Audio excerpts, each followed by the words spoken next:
형제자매 여러분 안녕하세요. 오늘은 8월 24일 금요일 누가 참된 제자입니까? 라는 제목으로 누가복음 14장 25절부터 35절까지를 묵상합니다. 25절 수많은 무리가 함께 갈새 예수께서 돌이키사 이르시되 26절 물은 내게 오는 자가 자기 부모와 처자와 형제와 자매와 더욱이 자기 목숨까지 미워하지 아니하면 능히 내 제자가 되지 못하고. 예수님께서는 오늘 말씀을 통해서 어떻게 하면 제자의 삶을 살 수 있는가, 누가 제자인가, 제자도에 대해서 말씀하십니다. 여기 보면 그 세 가지 예수님께서 이렇게 하면 제자가 되지 못한다는 표현이 26절, 27절, 그리고 33절에 나와 있습니다. 자, 이 부분을 우리가 반대로 생각하면 이렇게 하면 제자가 된다는 것입니다. 자, 그래서 첫 번째 보면 26절에 자기 부모와 처자와 형제와 자매와 더욱이 자기 목숨까지 미워한다는 것은 정말 미워하는 것이 아니라 하나님보다 더 사랑하지 않는다는 것이죠. 다시 얘기하면 하나님을 자기 삶의 가장 중심에 놓고 부모나 그러니까 가족보다 그리고 자기 자신보다 더 하나님을 사랑하는가라는 것입니다. 여러분, 우리가 이번 주부터 1대1 훈련이 2002년 하반기가 시작했는데 1대1 제자 훈련의 목적은 예수님은 내 삶의 주인으로 모시는 삶이 어떤 것인 것을 배우고 그리고 삶으로 적용해 사는 것입니다. 중요한 것은 내 삶의 주인이 누구냐는 것입니다. 그래서 그 가족보다 나보다도 삶의 first priority, 우선권이 주님 앞에, 하나님 앞에 있음을 우리가 고백하고 사는 사람이 바로 제자라는 것입니다. 두 번째, 누구든지 자기 십자가를 지고 나를 따르지 않는 자도 능히 내 제자가 되지 못하리라. 내 십자가를 지고 주님을 따른다는 것은 첫째는 자기 십자가를 져야 되는데 자기 십자가가 뭔가요? 주께서 우리가 주신 사명이라고 저는 생각합니다. 내가 짊어져야 될 십자가예요. 내 사명과 내 책임입니다. 내 삶의 가정에서, 학생들은 학교에서, 그리고 우리 직장인들은 일터에서 내가 짊어야 될 십자가 무엇인가, 그곳에서 내가 이루어야 할 것이 무엇인가. 예수님께서 십자가를 통해서 모든 인류를 구원하신 그 사명을 따라서 이 땅에 오셨고 살아갔던 것처럼 내가 이 땅에서 살아가야 될 목적이 무엇인가, 예수님이 나를 왜 이 땅에 보내셨는가, 그거를 내가 어렵지만 때로는 힘들지만, 왜냐하면 내 비전과 내 사명과 내 어떤 야망과 틀리기 때문에 하나님의 비전을 품고 살아가는 거예요. 그래서 그 십자가를 지고요, 그 다음 나를 따르는 것입니다. 예수님을 따라가는 것은 사명의 우선권을 두고 살아가는 것이죠. 그래서 뭘 하든지 내가 왜 이 땅에서 살아가야 되는가를 깨닫고 그 사명에 불붙는 인생을 살아가는 것입니다. 그래서 예수님께서 십자가를 지시기 위해서 모든 걸 버리시고 그리고 희생하시고 그 모든 중심의 사랑으로 그 모든 걸 품으셨던 것처럼 똑같은 마음, 사명을 통해서 영혼들을 사랑하는 마음, 사명의 대상들을 사랑하는 마음, 또 내 것을 포기하고 내려놓고 희생하는 마음, 그래서 그렇게 살아가는 것이 바로 주님의 제자가 되는 것입니다. 사명대로 살아가는 삶. 자, 28절 너희 중에 누가 망대를 세우고자 할지인데 자기의 가진 것이 중공하기까지 족할는지 먼저 앉아 그 비용을 계산하지 아니하겠느냐.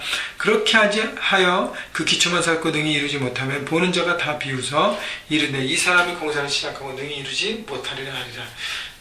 예수님께서 이 제자됨의 대가를 말씀하시면서 이 제자로 살아가는 삶이 얼마나 가장 큰 인베스트먼인지, 우리 삶에 얼마나 가장 큰 그 가치가 있는지를 말씀하시면서, 우리가 보통 망대를 세우는 공사를 할 때 내가 갖고 있는 비용, 그 다음에 휴먼 리소스, 사람 인력이 얼마나 있고 비용이 얼마나 있고 이게 투자가 가능하고 이런 것들을 모두 계산해서 그 다음에 공사를 해야 완전히 이루지, 중간에 그냥 무턱대고 그냥 시작하면 중간에 그걸 포기할 수 있다는 것이죠. 그래서 계산해야 된다는 것이고, 31절 또 어떤 임금이 다른 임금과 싸우러 갈 때 먼저 앉아 1만 명으로서 저 2만 명을 거느리고 오는 자를 대적할 수 있을까 헤아리지 아니하겠느냐.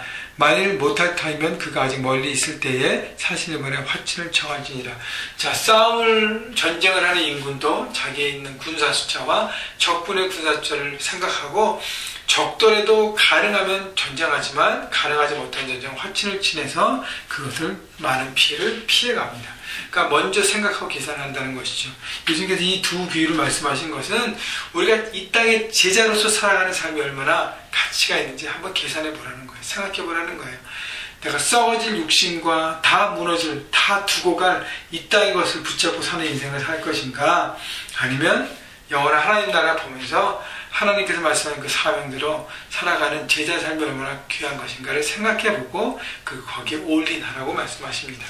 33절, 이와 같이 너희 중에 누구든지 자기의 모든 소유를 버리지 아니하면 능히 내 제자가 되지 못하리라. 세 번째, 제자가 되기 위해서는 모든 소유를 버려야 합니다. 다시 말하면 지난 주일날 메시지처럼 내 소유권이 누구한테 있는지가 삶으로 보이라는 것이죠. 제자라면 내 모든 소유가 하나님 앞에 있음을 고백하고 그렇게 하나님 앞에 정직하게 드리고 사람들에서 사용하고 그 다음 나를 위해서 사용하는, 그래서 나만 위해서 쌓아둔 인생이 아니라 하나님 나를 위해서 쓰고 베풀고 섬기는, 그 돈을 멋지게 사용하는 제자가 되어야 된다는 것입니다. 34절, 소금이 좋은 것이나 소금도 만일 그 맛을 잃으면 무엇으로 짜게 하리요? 땅에도 거름에도 쓸데없어 내버리느니라. 들을 귀 있는 자는 들을지어다. 마지막으로 예수님께서 말씀하신 제자가 되기 위해서는 소금으로 살아가야 합니다. 소금은 그 맛을 잃을 때는 아무 소용없이 버려지는 것입니다. 그래서 소금이 맛을 잃지 않고 그 맛을 가지고 삶의 현장에서 그것을 이렇게 변화시키라는 것이죠. 소금을 보면 모양은 투박합니다. 보기에는 화려하지 않습니다. 그러나 없어서는 안 될 것이잖아요. 그죠? 그래서 여러분 가정에서도 그렇고 여러분 직장과 캠퍼스에도 마찬가지고 우리가 때로는 화려하지 않습니다. 화려한 삶을 추구하지 않습니다. 투박할 수 있어요. 보기에 정말 이렇게 흠모할 만한 것이 없는 예수님 모습처럼 그럴 수 있습니다. 그러나 내가 없으면 내 직장과 내 가정과 내 캠퍼스가 돌아가지 않을 정도의 영향력 있는 삶을 살아야 한다는 것입니다.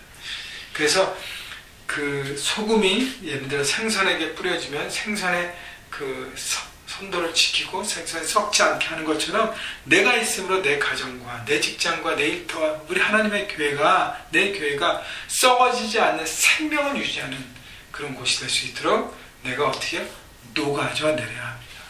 소금은 녹아져 내려야 돼. 덩어리 있으면 먹지 못합니다. 녹아져 내려야 합니다.